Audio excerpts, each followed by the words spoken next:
I want you to try and think back to a morning, maybe it was recently or, maybe it was years ago, where you woke up and before you even opened your eyes, you just felt this heavy weight. Oh, yeah, like before you even register what day of the week it is. Exactly. Before you even know if it's Tuesday or Saturday, Yeah. you just feel this inexplicable, like crushing weight in your body.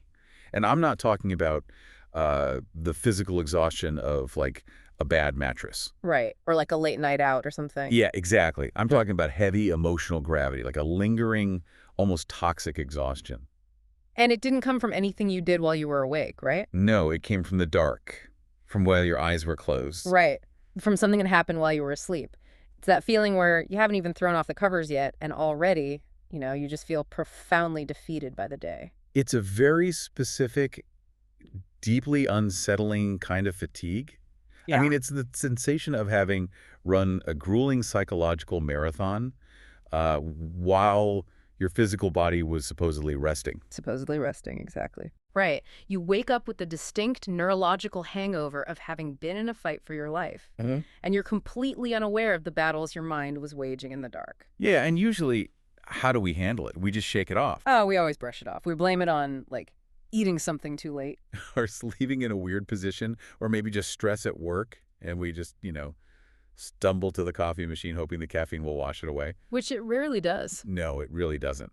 But today, we have a stack of sources, a truly fascinating psychological analysis of the deep subconscious that argues we shouldn't be shaking off that feeling at all. Not even a little bit. There's so much data there. So much. We are embarking on a deep dive into the profound and I think vastly misunderstood fear of sleep itself. Yeah. And we're also going to explore the experience of severe social withdrawal, what is known as becoming a hikikomori. Yes, and to do that, we're going to do a really forensic, intricate breakdown of two highly specific, wildly contrasting dreams from a single individual. And through the lens of those two dreams, we basically receive an absolute masterclass in how the human brain processes stress. And fear, right? Fear, stress, and our ultimate hidden desires. I mean, it isn't just weird nighttime imagery. It's not just, random static. No, it is a literal topographical map of the subconscious mind trying to solve the problems of waking life. Which is incredible to think about. Yeah. So our mission for this deep dive is clear. We're going to unpack the hidden architecture of nightmares and sleep anxiety. Right.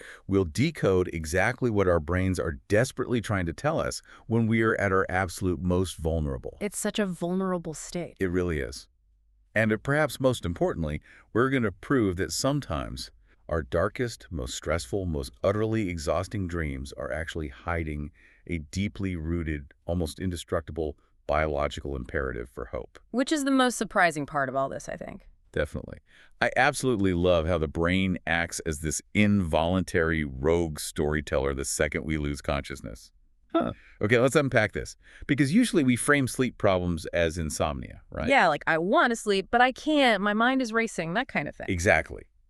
But this analysis points to something much darker and much more primal, like an active, deeply ingrained terror of the very moment consciousness fades. Yeah, and to understand this, we need to completely dismantle and rebuild how we think about falling asleep. Okay, lay it on me. Well, to your conscious, logical, waking mind, sleep is just a biological necessity, right? It's rest. It's plugging your phone into the charger. Exactly. But if we strip away all the modern comforts we've built, the heavy-weighted blankets, the locked doors, the temperature-controlled The rooms, sound machines. right, the sound machines, if you strip all that away, what is the actual mechanical act of falling asleep from an evolutionary perspective? It's pretty risky, honestly. It's incredibly risky. It is the process of willingly surrendering control of your own consciousness in an unpredictable environment. Wow. Yeah, when you put it like that. You are actively powering down your primary defense mechanisms. I mean, you are blinding yourself, paralyzing yourself, and shutting off your threat detection systems. Which, when you frame it like that, sounds like a spectacularly terrible idea from a survival standpoint. It absolutely goes against every primal instinct we have. And for many people, particularly those dealing with high levels of anxiety or, complex trauma. Or just profound, unyielding daily stress. Exactly. For them, this sensation of slipping away from consciousness is dangerously close to the physiological sensation of dying. It Wow. is the terror of being completely fundamentally defenseless. If your nervous system is constantly humming at a high frequency because your waking life feels unsafe, Because of work or relationships or whatever. right, then it is an honest, mathematically logical instinct to feel that the environment is too dangerous to stop monitoring. So your brain is basically like, do not shut down. We are under attack. Yes, your ego, your conscious self, fights tooth and nail to stay online because its primary job is to keep you alive.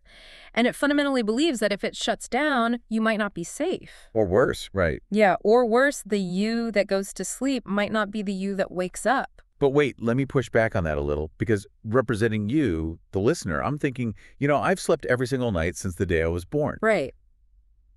My brain knows I survive it every time.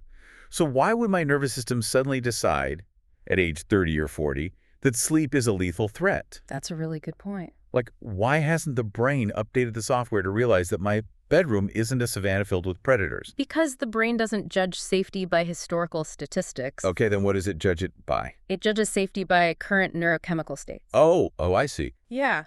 If your current waking life is saturated with cortisol and adrenaline, maybe because of a toxic job, a financial crisis, or severe social anxiety, your baseline for threat detection has shifted. So the history of safe sleep doesn't matter if you're flooded with stress chemicals right now. Exactly. Your brain says, I don't care that we survived last night. The chemical environment in my bloodstream right now says we are in imminent danger. That makes so much sense. And what's fascinating here is how the biology of sleep itself can inadvertently reinforce this fear. Let's look at the mechanism of sleep paralysis. Oh, God, this is terrifying. I've had this happen once, and I genuinely thought I was dying. See? That's the exact response. And it's incredibly common, but the mechanics of it explain exactly why the brain learns to fear sleep. Break it down for us. What actually happens? So when you enter REM sleep, Rapid eye movement, right. right, the phase where you have your most vivid dreams, All right. when you enter that phase, your brainstem releases specific neurotransmitters, primarily GABA and glycine. And these chemicals effectively paralyze your voluntary muscles. Which sounds scary, but it's supposed to be a good thing, right? It's a brilliant evolutionary adaptation. It's called remitonia. It stops you from physically running around your bedroom and hurting yourself while you dream about being chased by a bear. Right.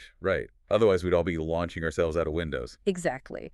But in a highly stressed individual, the sleep cycles become fractured. The timing mechanism in the brain misfires. Meaning the chemicals get messed up. Basically, yeah. You wake up, your consciousness boots up, you open your eyes, you are fully aware of your surroundings. Oh, I hate this part. But the chemical blockade in your brainstem hasn't lifted yet. So you are literally trapped inside a paralyzed body, fully conscious. Exactly. And because the brain is half awake and half dreaming, it often superimposes dream imagery into your waking environment.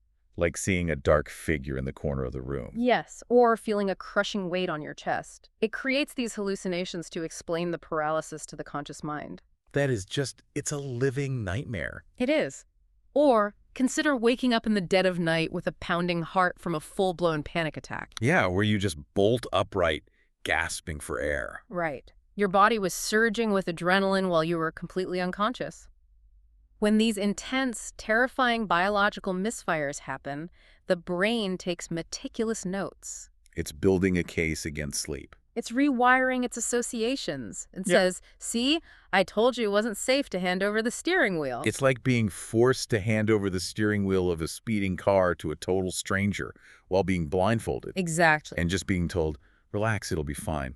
Of course your body wants to hit the brakes. You'd have to be crazy not to hit the brakes. So if the brain is constantly hitting the brakes, what happens to the physical space of the bedroom itself? Because it seems like the bed would stop being a sanctuary pretty quickly under those conditions. It stops being a sanctuary entirely. The source material highlights this critical, tragic shift through the lens of classical conditioning. Kind of like Pavlov's dogs. Much like Pavlov's dogs, yes. The bedroom, the bed, the pillow, these are culturally and psychologically supposed to be ultimate symbols of safety, right? Yeah, that's where you go to recharge. But after repeated traumatic sleep experiences, the brain recategorizes the mattress as a theater of pain. A theater of pain. Wow. It becomes the exact location where you lose control, where you are chemically paralyzed, where you are attacked by your own nervous system. So just walking into the bedroom triggers a stress response. It's an insidious transformation. The bed literally becomes the entrance to a haunted house. And what's so brutal about this is that it creates this perfectly sealed, inescapable feedback loop. Oh, absolutely. A vicious cycle. Right, because you're terrified to sleep, so you actively avoid it, which makes you chronically exhausted, And because you're exhausted, your nervous system becomes even more frayed and fragile. which heightens the anxiety even more, Yeah. making it even harder to sleep, and guaranteeing that when you finally do crash, the nightmares will be intensely vivid. Exactly. You can't win. But as we dig deeper into this psychological analysis, there is another layer that I found incredibly profound.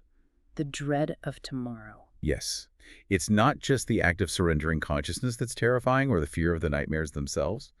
It is the overwhelming, suffocating dread of what happens when the sleep is over.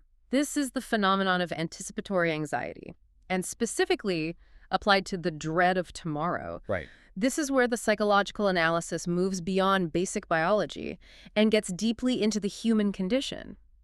Think about the reality of someone overwhelmed by their life. Someone drowning in it. Yeah.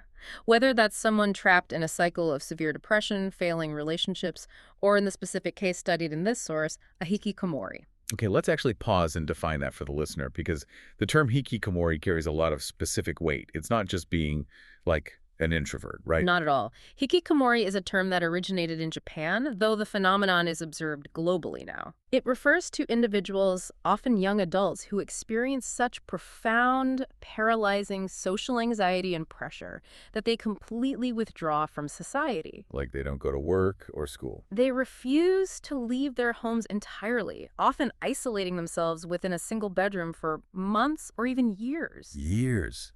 That is intense. The societal pressure to succeed, to conform, to perform flawlessly becomes so overwhelmingly toxic to their nervous system that the only rational defense mechanism they can find is total withdrawal. So their entire physical universe shrinks to a 10 by 10-foot room. Exactly. So for someone in that state, or frankly anyone dealing with immense waking life pain, going to sleep isn't a break. No, not at all. Going to sleep means fast-forwarding to the very reality they are desperately trying to avoid. Precisely. Sleep is a time machine. A time machine to tomorrow. If your current waking reality is unbearable, why would you voluntarily step into a machine that instantly teleports you to the next unbearable day? You wouldn't. You'd fight it. And I want to connect this directly to you, the listener, because you don't have to be a hikikomori to experience a version of this. Oh, everyone is in some version of this. Right. Have you ever stayed up way too late, just staring at your phone, watching just one more episode of a show you barely even care about? Or scrolling endlessly through social media. Exactly. Scrolling even though your eyes are burning, you are bone tired, and you know with absolute certainty you're going to regret it in the morning when your alarm goes off. But you just cannot bring yourself to turn off the light and close your eyes. Psychologists often call this revenge bedtime procrastination. It's this desperate need to reclaim your time. And if we connect this to the bigger picture, the source material makes a crucial, profoundly empathetic point about this exact behavior. It's not a character flaw. No.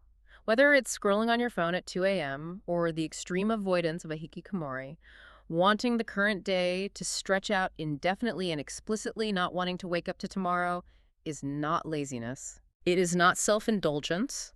It is not a failure of discipline. It's a psychological barricade. It is a literal, desperate cry for help from the mind. It is your entire psychological architecture screaming, I cannot handle getting hurt anymore. Because tomorrow brings demands. Tomorrow brings the expectations of employers, family, and society. Tomorrow brings the very real possibility of failure. And the judging gaze of other people. If you stay awake, existing in that quiet, isolated space of the night, tomorrow is kept at bay.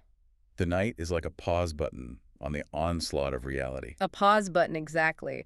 The problem, of course, is that biology always collects its debts. You cannot keep the pause button pressed forever. You eventually crash. Ignoring this psychological voice forces the physical body to eventually scream through total, unmitigated exhaustion, forcing you into a sleep state that is fractured, fraught, and defenseless. You pass out whether you want to or not.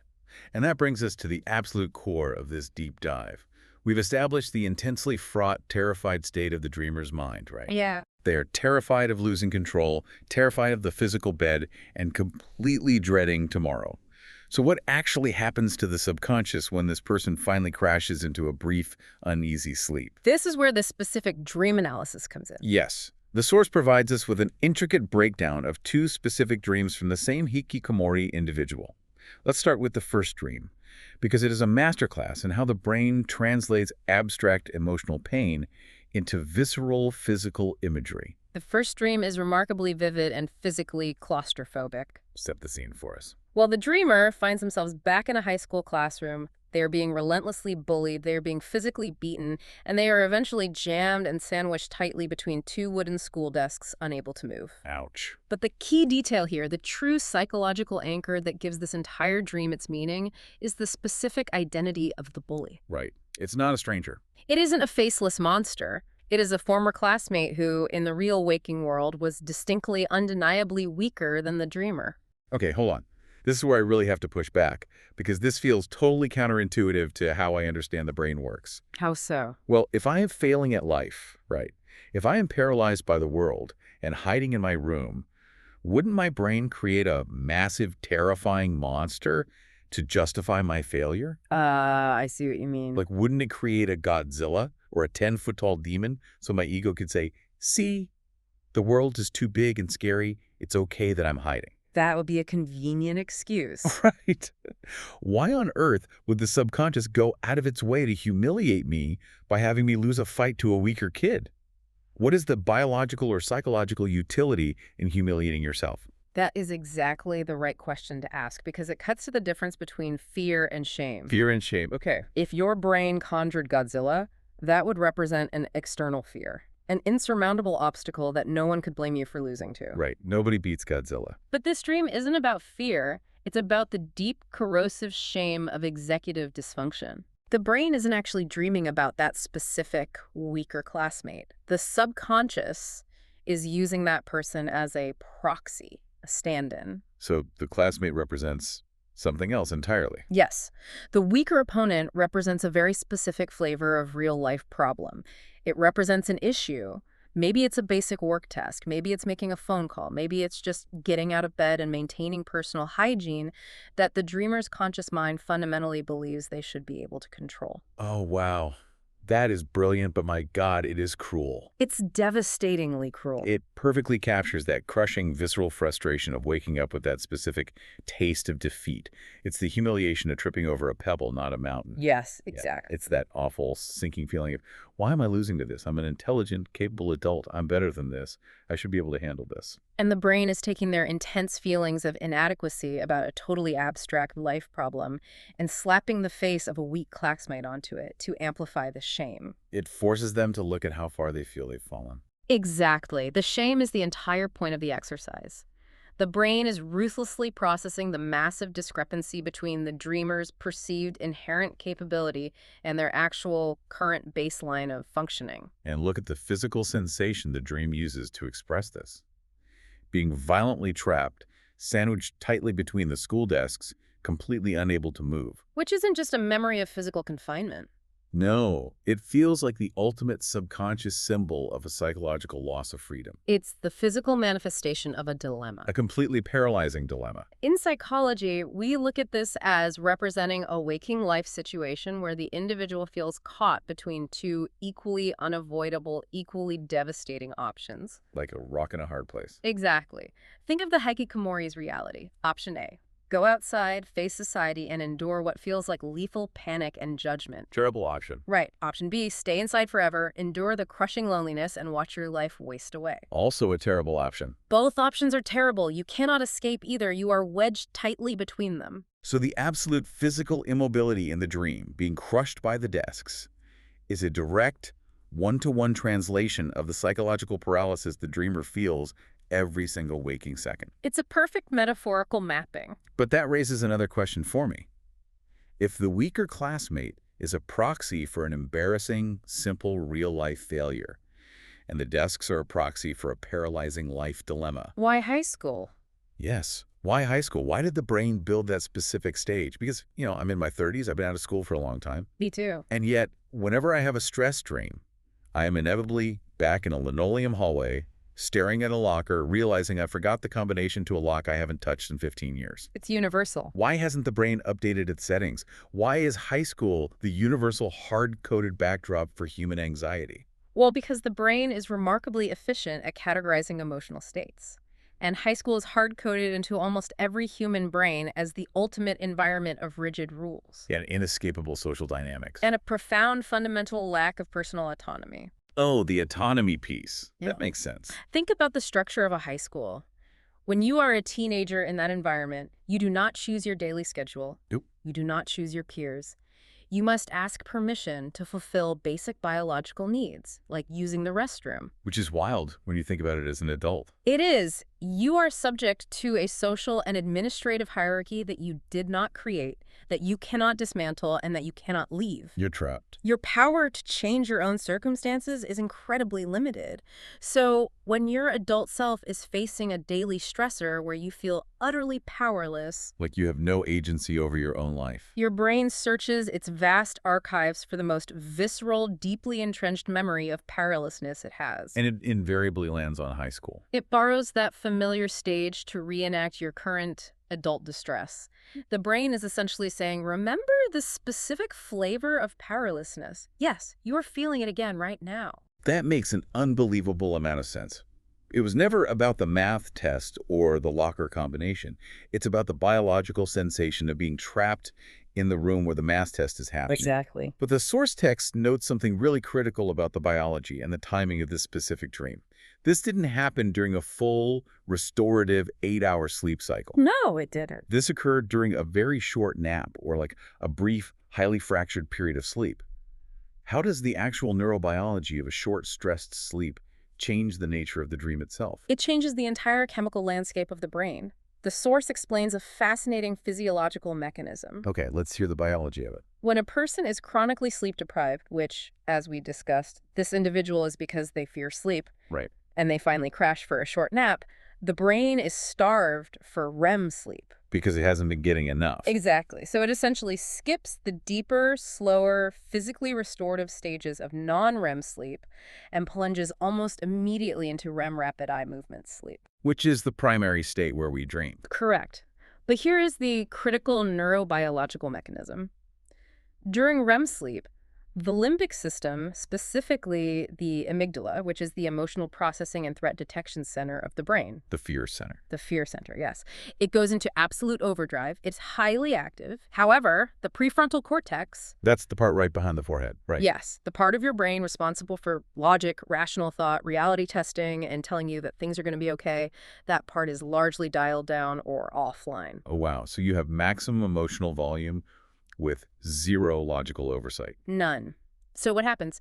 Minor, easily ignored daily anxieties, the small frustrations you managed to suppress while you were awake, like a minor social awkwardness or a forgotten email. The little things. Yeah, those little things are seized by the REM state amygdala. And without the prefrontal cortex there to say, hey, let's keep this in perspective, it's not a big deal. The emotional center takes these minor anxieties and blows them up into highly vivid, overwhelmingly negative cinematic blockbusters. A minor frustration with an email literally becomes a physical beating by a classmate in the theater of the mind. Exactly. It scales the imagery to match the biological intensity of the fear. It's like your brain is the movie director who's just been handed a limitless budget for special effects, but the only genre they know how to make is psychological horror. That is a perfect analogy. And there's no producer in the room to pull the plug.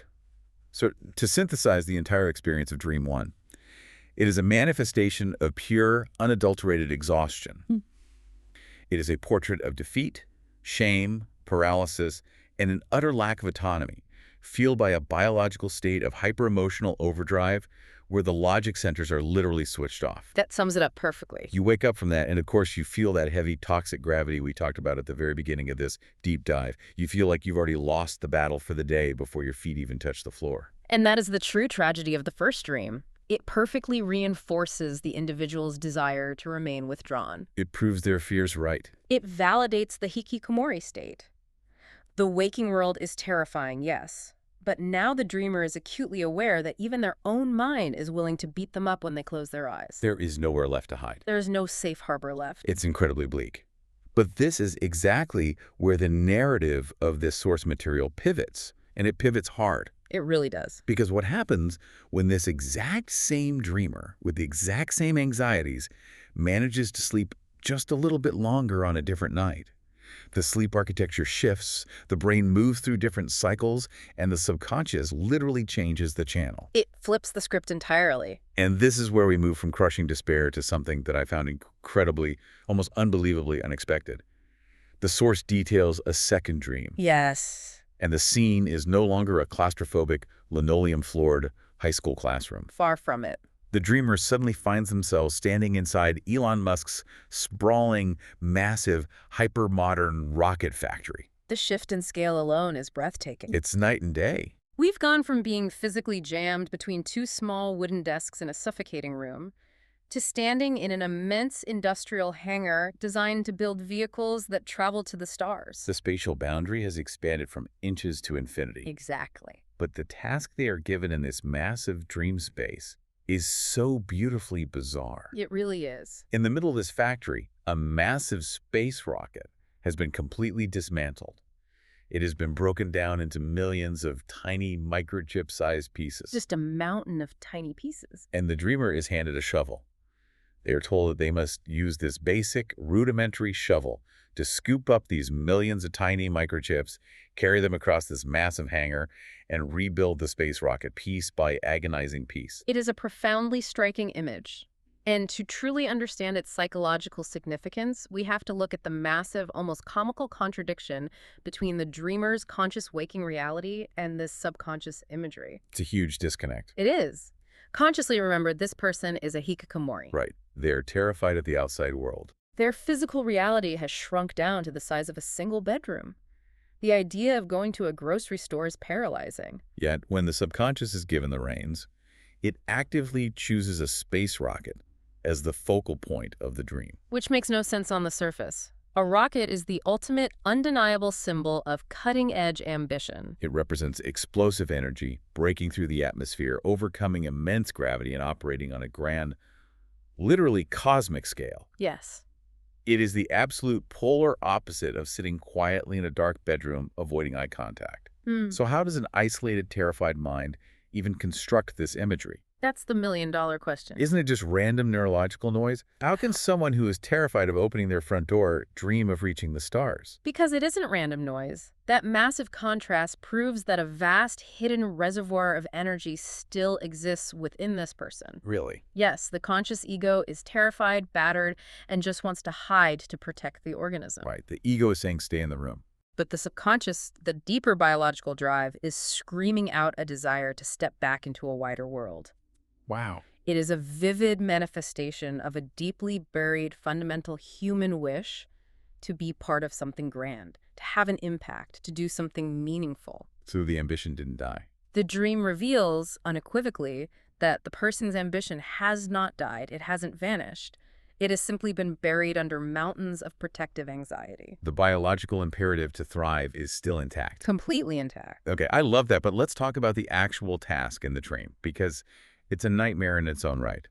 Having grand ambition is great, but being told to rebuild a multi-ton space rocket by shoveling millions of tiny microchips sounds like a punishment from Greek mythology. It sounds exactly like Sisyphus. Yes, Sisyphus rolling the boulder up the hill only to watch it roll back down. It's completely, utterly absurd. It is deeply absurd, but it's a mechanically perfect metaphor for how anxiety distorts our perception of goals. Break that down for me.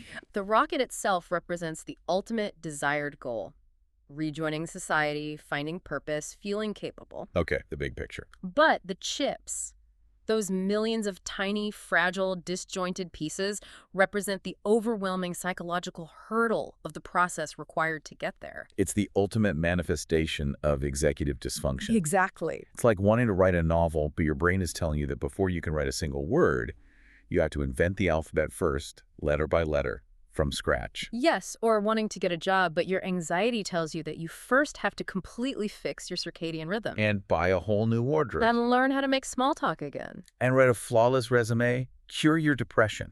And suddenly, a single manageable step feels like a million impossible microscopic subtasks. The brain cannot group the tasks into a cohesive whole. Precisely. The brain is brilliantly acknowledging the ambition. We absolutely want to build a rocket, but it's simultaneously illustrating the paralyzing granular fear of the process. We have to do it with a shovel and tiny chips. Right. It perfectly captures the exact feeling of, where do I even begin? How can I possibly complete this? It is a task designed to induce despair. It is. However, the source text points out a crucial, incredibly powerful silver lining in this imagery that changes the entire meaning of the dream. I remember this part. It's not about the absurdity of the task. It's about the dreamer's physical reaction to the task. Exactly.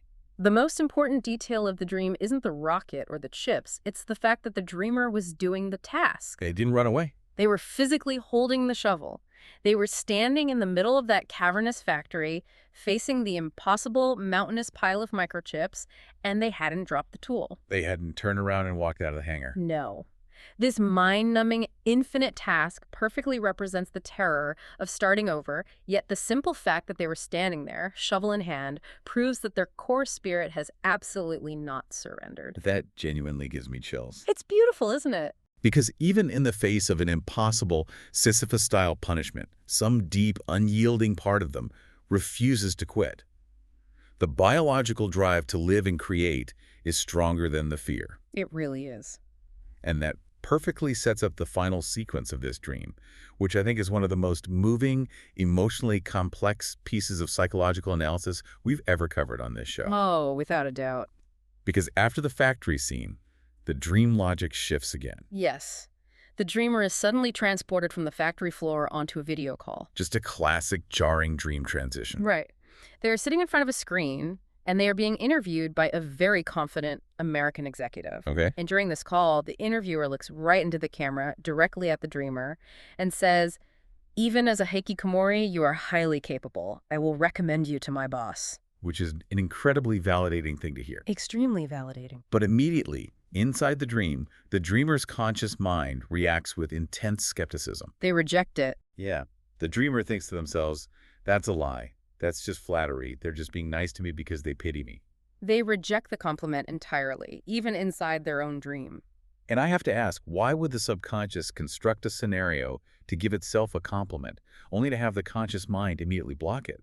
What is the point of that internal conflict? Because it perfectly mirrors the waking reality of severe self-doubt, and it highlights a classic, deep-seated psychological defense mechanism. A defense mechanism. How so? Think about the intense vulnerability required to actually accept a compliment like that when you are in a state of profound self-loathing. Oh, that's true. It's hard to hear nice things when you hate yourself. Exactly. If the dreamer accepts the interviewer's belief that they are capable, they must also accept the implicit expectation that they should try to rejoin the world. And trying means risking failure again. Yes. The self-deprecation, that internal voice instantly saying, "I'm scared of society, I'm broken, they are lying to me," is actually an honest, highly effective protective shield. It keeps them safe from trying. It is the ego trying to prevent further disappointment. To a deeply traumatized nervous system, it feels vastly safer to believe you are inherently worthless than to believe you have worth, attempt to prove it, and then fail. Right. It's the armor of low expectations. If I tell myself I'm garbage, no one else can hurt me by discovering it later. That's exactly how the ego operates in that state. But the dream doesn't end with that rejection. No, it doesn't. The video call disconnects. The screen supposedly goes dark.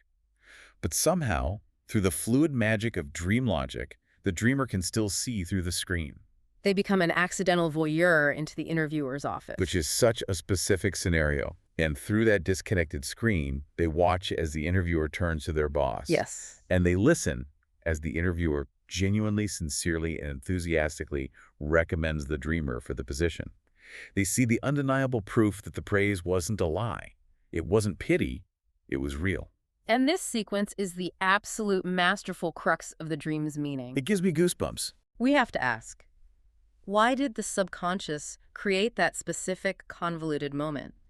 Why couldn't the interviewer just convince the dreamer to their face? Right. Why the whole disconnected camera trick? Why did the dreamer need to see the recommendation happen after the call ostensibly ended?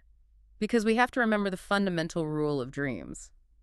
We are the directors, we are the script writers, and we are playing all the characters. We are playing the interviewer. Yes. The subconscious uses other people, like this American interviewer, as avatars to speak the truth we most desperately need to hear, but are completely incapable of saying to ourselves in our waking lives. Because if the interviewer had just said it directly to their face and insisted on it, the dreamer's waking defense mechanisms would have swatted it away. The ego would have fought it. They needed to accidentally overhear it when their defenses were down to actually allow the belief to penetrate. Exactly. The dreamer needed to witness the validation when they supposedly weren't looking, when the pressure of being perceived was gone. It was a brilliant subconscious maneuver to bypass the conscious mind's rigid defenses. It really is.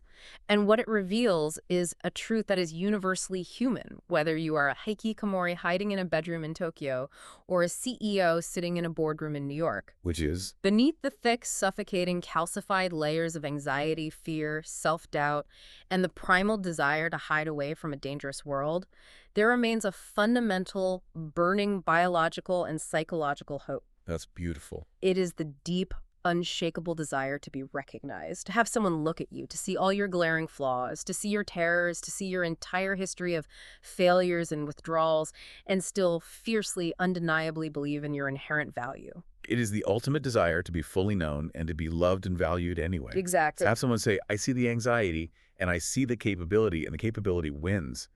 That is just incredibly moving. It's the brain actively trying to heal itself. It's profound. The dream is a meticulously constructed Trojan horse built by the subconscious. A Trojan horse of hope. Yes. It is designed to slip this vital message of hope past the waking mind's fierce armor of self-loathing. By using the fake disconnected call. Right. It uses the intricate guise of a disconnected video call to whisper the one thing the organism needs to hear to keep going. You still have value. Do not give up. When we pull back from all the neurobiology and the psychology, and we look at these two dreams together, we see a stunning, high-definition portrait of the human mind at war with itself. A literal war.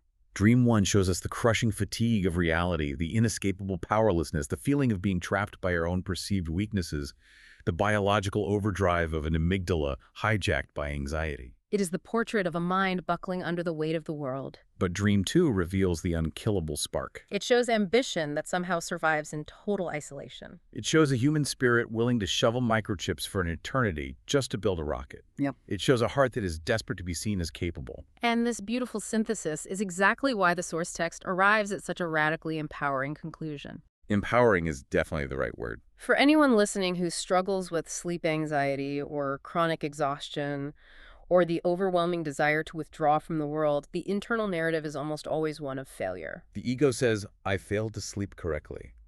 I failed to face the day. I am broken. But this deep psychological analysis flips that narrative entirely on its head. It redefines what survival actually looks like. Yes, it does. The source argues that just the act of closing your eyes, facing the primal evolutionary dread of losing consciousness, braving the terrifying landscape of your own hyperactive nightmares, and waking up to face the heavy, demanding reality of tomorrow. That alone is a massive, heroic achievement. You are not failing. You are stepping into the arena every single night. The fear is allowed to exist. The anxiety isn't a moral failing. It is a valid, logical, biological response to a difficult, overstimulating reality. It makes sense that you're scared. It makes perfect sense. But the listener must remember the ultimate lesson of the rocket factory. Right next to that paralyzing fear, quietly breathing under the surface, is a persistent, indestructible biological drive for hope. The simple fact that your brain is still generating rockets, still handing you shovels, and still constructing secret recommendations means that your deepest self has absolutely not given up on you. It is fighting for you every single night. Your subconscious is rooting for you to survive, even when your conscious mind is begging to quit. And so I want to leave you with a final thought to ponder as you go about the rest of your day, or as you prepare to turn off the lights and close your eyes tonight. It's a good one. If your sleeping brain is willing to work that incredibly hard, if it is willing to construct an entire elaborate universe complete with linoleum high school classrooms, impossible rocket factories, and secret disconnected video calls just to bypass your own defenses and secretly remind you of your inherent worth. Think about that effort. What incredible undeniable strengths are you ignoring when your eyes are wide open? It's certainly a question worth sleeping on. Thank you for joining us for this deep dive. Take care of yourselves, and we will talk again soon.